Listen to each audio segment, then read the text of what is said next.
جبرائیل امین آسمان سے زمین تک اور ساتویں آسمان سے، ہر آسمان سے دوسرے آسمان تک اتنا ہی فاصلہ ہے، ایک آسمان سے دوسرے تک 500 سال کا فاصلہ، تو اتنے آسمانوں کے اوپر سے آپ صلی اللہ علیہ وسلم کے پاس ایک لمحے میں آ جاتے تھے۔ ادھر سے آپ صلی اللہ علیہ وسلم رب کی جانب متوجہ ہوئے کہ یہ مسئلہ ہے، اس کا حل کیا ہے۔ ابھی سائل پاس ہوتا تھا تو جبرائیل امین آ کر بات بتا کے چلے جاتے تھے۔ فرشتوں کے لیے یہ لمحہ نہیں ہے، یہ سفر ہمارے لیے ہے۔ وہ ایک لمحے میں اللہ نے ان کی رفتار ہی اتنی رکھی ہے، وہ ایک لمحے میں نیچے، ایک لمحے میں اوپر، اور دن میں کئی بار بھی آنا جانا ہوا۔ بعض مرتبہ کئی مرتبہ جبرائیل امین آئے اور بعض مرتبہ چند دن نہیں بھی آئے۔ سرکار دو عالم صلی اللہ علیہ وسلم کو ہر وقت شوق رہتا کہ بار بار آئیں، تو ایک مرتبہ جبرائیل امین سے اس بات کا ذکر بھی کر دیا کہ تو آتا کیوں نہیں ہے، چند دن نہیں آیا کر۔ آپ صلی اللہ علیہ وسلم کو اللہ کی جانب سے پیغام کا انتظار رہتا، اللہ سے محبت تھی، بار بار کوشش ہوتی جبرائیل امین آئیں، تو انہوں نے آگے سے جواب دیا وما نتنزل الا بامر ربک، یا رسول اللہ ہم اللہ کے حکم کے بغیر نہیں آ سکتے۔ آپ کی چاہت اپنی جگہ، لیکن ہم آئیں گے جب اللہ بھیجے گا، جب اللہ نہیں بھیجے گا ہم نہیں آئیں گے۔ اور 3 گھروں میں فرشتے نہیں جا سکتے، اللہ نے منع کر دیا ہے، رحمت کے فرشتے نہیں جاتے۔ جس گھر میں کتا ہو وہاں رحمت کے فرشتے نہیں جاتے، جس گھر میں تصویریں لٹکائی ہوئی ہوں رحمت کے فرشتے اس گھر میں نہیں آتے۔ یا ہم دیواروں پہ مورتیاں بھی لگا دیتے ہیں، تصاویر بھی لگا دیتے ہیں، بھائی سندریاں لگاؤ یا اللہ اور اس کے رسول کے نام وغیرہ لگاؤ، خوبصورتی ہی کرنی ہے۔ اپنی بیوی کی، بچوں کی، عزیز و اقارب کی تصاویریں لٹکائی ہوتی ہیں، وہ رحمت کے فرشتے نہیں آتے۔ پھر گھر میں برکت کہاں سے آئے گی جب رحمت کے فرشتے ہی نہیں آئیں گے؟ جہاں کتا ہو جس گھر میں وہاں رحمت کے فرشتے نہیں داخل ہو سکتے، اللہ نے منع کیا ہے۔ جہاں تصاویر ہو اس گھر میں نہیں جا سکتے، اللہ نے منع فرمایا۔ اور جس گھر میں جنبی بندہ ہو، یعنی بندے نے غسل کی ضرورت ہے اور اس نے وضو نہیں کیا، آپ صلی اللہ علیہ وسلم اور صحابہ کرام کی عادت مبارکہ یہ تھی کہ اگر بیوی کے پاس جاتے تھے تو پھر وضو کر کے سوتے تھے۔ اگر ایک بندہ ایسا ہے بیوی کے پاس گیا یا اس کو رات کو احتلام ہو گیا اور وہ وضو نہیں کرتا، جیسے ہماری گندی عادت ہے، اللہ ہم سب کو معاف فرمائے، ہاتھ دھوئے، استنجا کیا، پھر سو گئے۔ اکثر لوگ کوئی بھی وضو نہیں کرتے، تو جب تک جنبی بندہ جس کو غسل کی ضرورت ہو اور وضو کے بغیر وہ گھر میں رہے گا اس وقت تک رحمت کے فرشتے نہیں آتے۔ سنن ابی داؤد میں یہ روایت موجود ہے کہ جس گھر میں جنبی ہو اور بغیر وضو کے رہے، اگر جنبی بندہ ہے غسل نہیں کر سکتا، ابھی نہیں کرنے کو دل کرتا، صبح اٹھ کے نہائے گا تو پھر وہ وضو کر لے۔ وضو کرنے سے یہ فائدہ ہوگا کہ رحمت کے فرشتوں کا داخلہ بند نہیں ہوگا۔ اگر وضو نہیں کرتا تو جب تک بغیر وضو کے رہے گا تو رحمت کے فرشتے نہیں آئیں گے۔ ایک مرتبہ وضو کرنا ہے، بعد میں وضو ٹوٹ بھی جائے کوئی بات نہیں ہے، لیکن جنابت کے بعد اٹھ کے وضو کرے۔ تو یہ 3 جگہ ہیں جہاں فرشتے نہیں آ سکتے، چاہے کسی ولی کا گھر کیوں نہ ہو، چاہے کسی نبی کا گھر کیوں نہ ہو۔ آپ صلی اللہ علیہ وسلم کا گھر موجود تھا، جبرائیل امین نے وعدہ کیا رات کو آؤں گا، پوری رات آپ صلی اللہ علیہ وسلم بے چین رہے کہ جبرائیل امین وعدہ کر کے کیوں نہیں آئے۔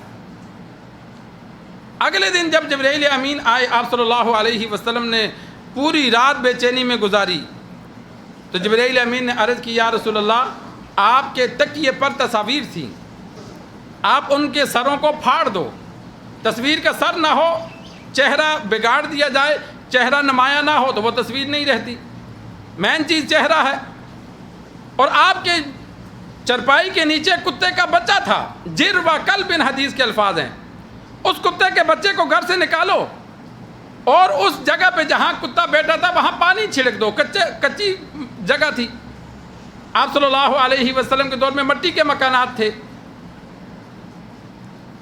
اور نیچے جو جگہ ہوتی تھی ساری کچی ہوتی تھی، لیپ کر دی جاتی تھی جس طرح آج کل بھی بعض دیہاتوں میں ہے، اور دروازے نہیں ہوتے تھے، اکا دکا کسی کے گھر کے دروازے ہوتے ورنہ دروازے کھڑکیاں نہیں تھیں۔ آپ صلی اللہ علیہ وسلم کے دور میں پردے دروازوں کی جگہ لٹکائے ہوتے تھے، تو جب پردہ لٹکایا ہوتا کتا بلی ویسے ہی گھس جاتے ہیں، آج کل بھی ایسا ہی ہے، اگر دروازہ بند نہ ہو تو کتا بلی پتہ نہیں ہوتا آ جاتے ہیں۔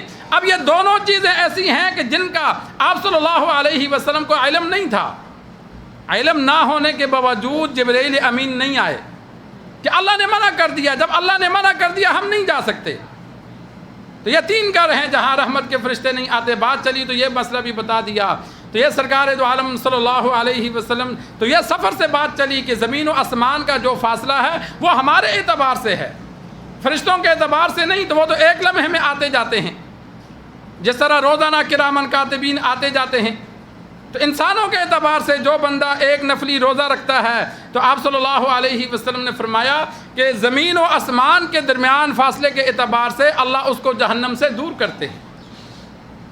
کتنا بڑا اجر ہے. اور ایک روایت میں آپ صلی اللہ علیہ وسلم نے پیر اور جمعرات کے روزے کا بیان فرمایا کہ پیر اور جمعرات کا روزہ میں اس لیے رکھتا ہوں کہ اللہ تبارک و تعالی ان دنوں میں مسلمانوں کی مغفرت فرماتا ہے. تو میں اس امید سے رکھتا ہوں، یہ امت کو سبق دیا. آپ صلی اللہ علیہ وسلم تو بخشائے تھے کہ ان دنوں میں اللہ کی جانب سے مغفرت جاری ہوتی ہے تو روزہ رکھو تاکہ اللہ تبارک و تعالی تمہارا نام بھی ان میں شامل کر دے.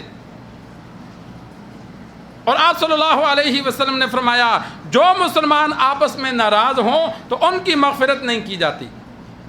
اگر وہ مغفرت کے مستحق ہیں تو ان کی مغفرت روک دی جاتی ہے کہ اگر یہ راضی ہوں گے تو معاف کر دوں گا، راضی نہیں ہوں گے تو معاف نہیں کرتا.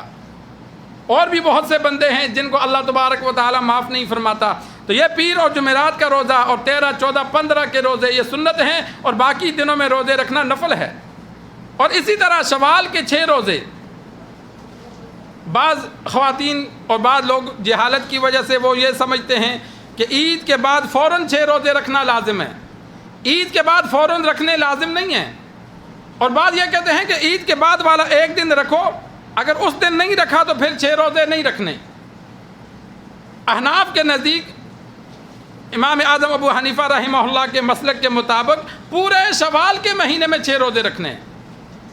آپ صلی اللہ علیہ وسلم نے فرمایا جس نے رمضان المبارک کے روزے رکھے اور رمضان کے بعد شوال میں 6 روزے رکھے، شوال میں 6 روزے رکھے تو وہ ایسا ہے گویا پورا سال اس نے روزے رکھے. اور ایک روایت میں یہ ہے کہ صیام الدہر، جو رمضان کے روزوں کے ساتھ شوال کے 6 روزے رکھتا ہے تو وہ ایسا ہے جیسے ہمیشہ روزے رکھنے والا.